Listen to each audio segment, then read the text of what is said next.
A family sets sail for a dream trip in the Caribbean. But what starts as paradise turns into a nightmare.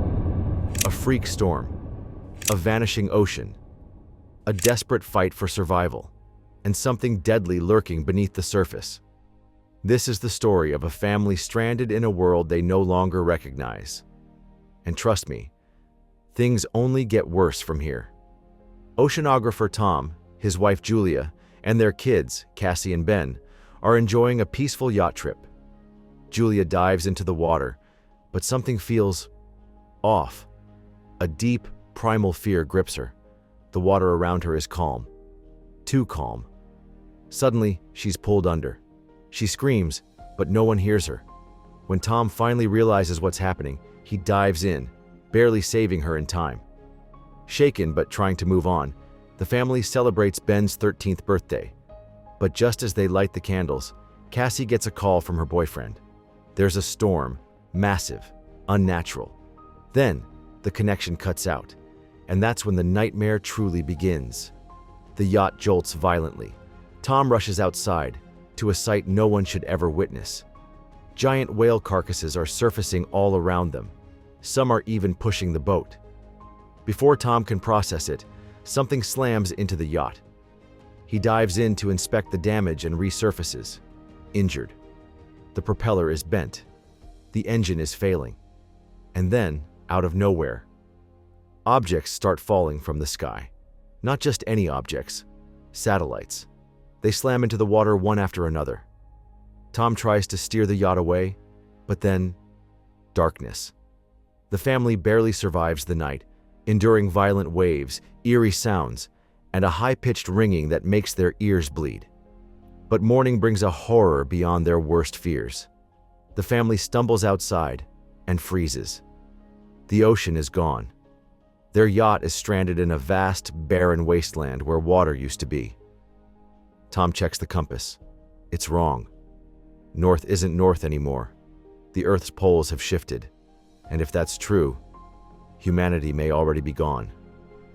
Desperate for answers, they make radio contact with a man named Naoto, a submarine captain who survived the catastrophe deep underwater. He has bad news. The ocean will return in a week, and when it does, it will be violent. He offers to save the children, but there's no room for the whole family. Tom makes the impossible choice: get Cassie and Ben to safety, no matter what. But before they can even start their journey, they're not alone. A man and his dog approach the yacht. He looks weak, injured. Tom, always the good guy, offers him water. Big mistake. Without warning, the man stabs Tom in the chest. Julia screams. Blood spills. The killer lunges at her next. The dog keeps her at bay. She barely escapes onto the yacht, barricading herself and the kids inside. But the killer is relentless. Julia hides. The man searches. He's starving, grabbing whatever food he can find. But then, Julia makes her move, jumping overboard. The killer follows. The struggle ends with a single flare shot. The man goes down. But now the yacht is on fire. There's no time to mourn. The family flees across the endless wasteland. But the nightmare isn't over yet. With little food and no water, they push forward, battling dehydration and exhaustion. Then, movement. Something is following them. Desperate, they stumble across a crashed airplane, one last place to rest. But at night, the killer returns.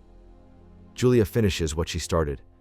He's finally dead, but the next morning, his body is gone. Something bigger, hungrier, took him. And then they see it. Thousands of giant crabs swarm over a derelict cargo ship. The family runs, but Cassie screams. Her mother is wounded. The crabs are closing in. They barely climb to safety as the creatures tear through a group of survivors. It's a massacre. Morning brings another chance. Naoto sends a flare. Hope, salvation.